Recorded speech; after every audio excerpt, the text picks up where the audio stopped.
Yesterday, I had a hectic schedule, so I was only able to do a live reaction to the One Piece episode, but I decided to wait and do a discussion about One Piece in 2016 and certain things we hope to expect and things we are going to expect in the anime. Now, as the manga, I'm going to leave that in a separate video because we are on a 1 week break. So this relates to the anime and more importantly the movie that we got trailer on Friday, I believe, or earlier last week. Now, the anime episode itself, I have to say, as an episode as a whole, I really enjoyed it. There's not too many One Piece episodes as a whole that I've enjoyed. We've had standout moments, don't get me wrong. We've had great moments in Dressrosa, but this episode, I thought, pacing issues aside, I thought this was a really good episode. It really fit the bill for Luffy to finally take out the antagonist. We've seen this in so many times. The citizens of Dressrosa, the Straw Hats, the allies that Luffy makes, coming together to support Luffy to take it out Doflamingo, and it did not disappoint. So let's start off. We see Doflamingo actually wrecking Luffy at the start of this. I forgot how bad it was, and it's amazing that Luffy could tank all the Dorothy's string attacks that he did. Even with armor hockey, it pierced him, but I mean, Luffy was still standing. But Jesus!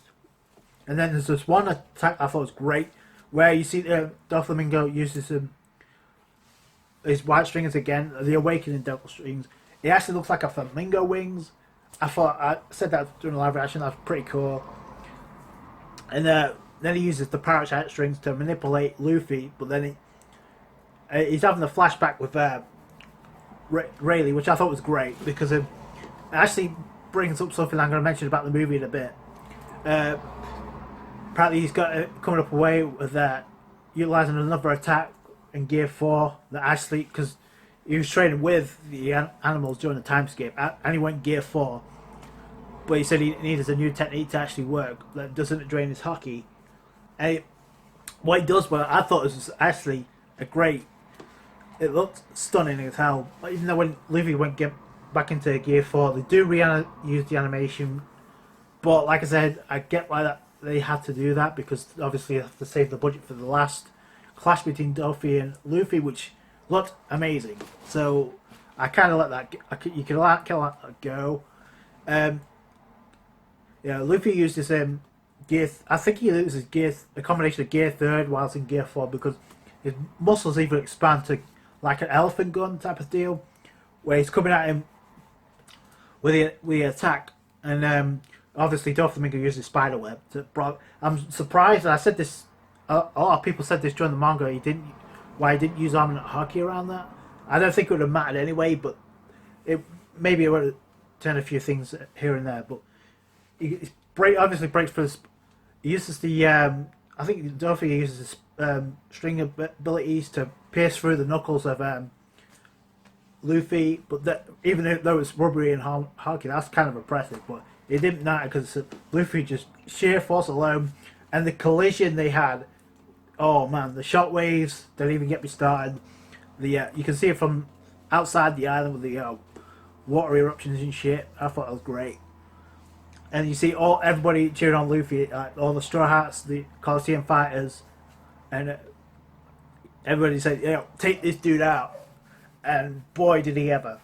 It breaks through the spider web, and just, I mean, the pace and the impact that he hit Doflamingo with. At first I thought this during the manga, that when Doflamingo hit the ground, he split the island of Dressrosa, but no, it's just part of the floor where he landed. So it's still fucking holy shit, because the speed at which he hit as well was fucking crazy. And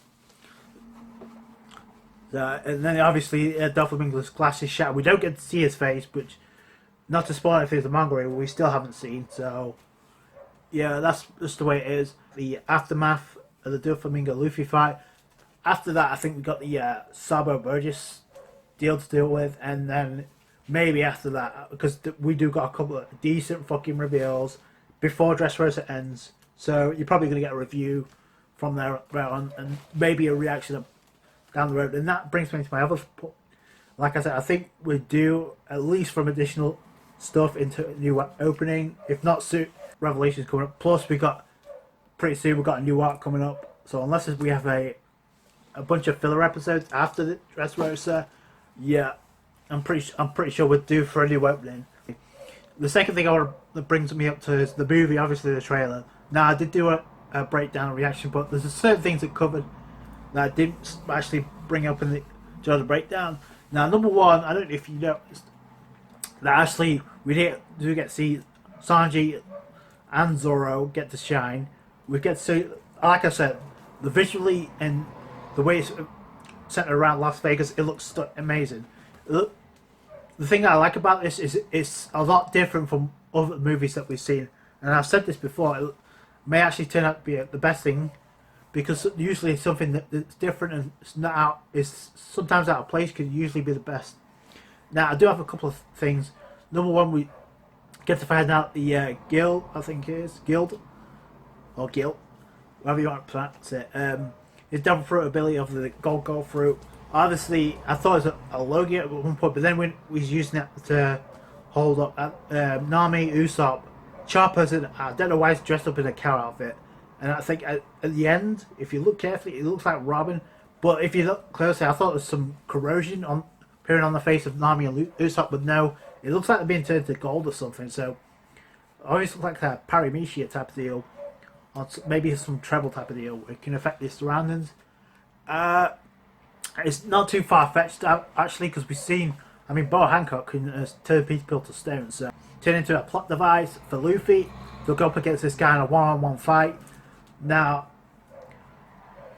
obviously Luffy looks pissed at certain points, and it just looks like an enjoyable movie overall. Now, I do have to bring up, we don't get to see Gear 4 yet, but we know Luffy, and this is why I brought this up during the episode, Luffy has used Gear 4 more than once, so could it be possible that we might get Gear 4 in this movie? Personally, I think that'd be phenomenal. Can you imagine Gear 4 in movie quality budget? I thought it'd be... But we don't know yet. Like I said, it was a teaser trailer anyway to begin with, so not much to go on other than what the Straw Hats. Obviously, the Straw Hats look amazing in all their outfits. Nami and Robin, obviously. And Zoro, Sanji looking badass as usual. Luffy with the goggles, I like the design, I really do. It just like so in place with so in tune with the Las Vegas theme. Obviously, we've seen this type of deal before, where it structures around real life places like Dressrosa with Spain, you got Alabasta with Egypt, and then pretty soon, not to spoil anything, you got Wano that's featured in Japan. So yeah, obviously this is focused around Las Vegas, America specifically. And another thing I want to bring up is if you go on the One Piece podcast website, or the recent episode, I'll leave a link in the description box below so you can check it out. Basically, a discussion, I read the whole thing, listened to the whole thing. Basically, they had somebody from Funimation in, and they're trying to help structure the movie in July for when it airs. They're trying to help out Toei Animation so they can maybe at some point get the theatrical. So maybe we'll get the English dub version quicker, which I think would be good for production standpoint for One Piece. Maybe we'll get that on the red carpet. I think they will. I think they will. Yeah, that'd be great. And the other thing I thought, obviously it's going to be a big year for One Piece. Not only the anime, the manga, the movie, obviously. And then you got the One Piece Burning Blood game coming out in June. I think it's in April in Japan. And you obviously got Gear 4, Luffy, and all the characters have been revealed. I think it's all the characters have been revealed. They might have some others. I don't think Monet or Virgo has been confirmed yet, which would be a nice inclusion. Because you got Koala and even Koff out here as well as Shanks and plus Blackbeard. I think that'd be great. But yeah, the game itself, obviously, now the Funimation did, which as mentioned to them on, I think we all know that Marineford is being produced now, so it'll be coming out sometime this year in America. So is we're going to get it at some point. The other thing they mentioned, which I thought interesting, would actually make sense, the trying to dub the 3D to Y special by the end of the year. So it makes sense because of the Marineford arc, and this takes place right before, during the time skip, and obviously, if not to spoil anything, but it just have a pretty big deal at the end, at the credits of the movie, which plays a huge role. So near and dear to all our hearts when it comes to One Piece. So that's gonna be great anyway. When it comes to the dub, I mean, Thriller Bark was great. Ines Lobby, perfection. I mean, what more can you say? I mean, I don't think Funimation get enough credit for the dubbing they do at One Piece. This could be one hell of a year for One Piece. Already, it's been one hell of a year in the manga. Now, hopefully, in the anime, they can pick it up a little bit. We are getting close to the end of Dressrosa, so it's all. Despite a couple of episodes, it's all go from here. So hopefully, that Toei Animation stepping up a notch. Obviously, the pacing is not going to change because we are going to catch up at a certain point. So I expect like a couple of filler episodes after this arc. I'm not too sure, but that's usually the way it goes. Anyway, that's going to do it for this video on discussion on One Piece 2016. What are you looking forward to the most?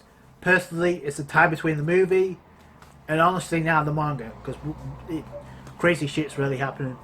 Let me know your thoughts down below. Like this video if you did. Leave it a thumbs up. Comment, rate, subscribe, and I'll catch you guys on the next one.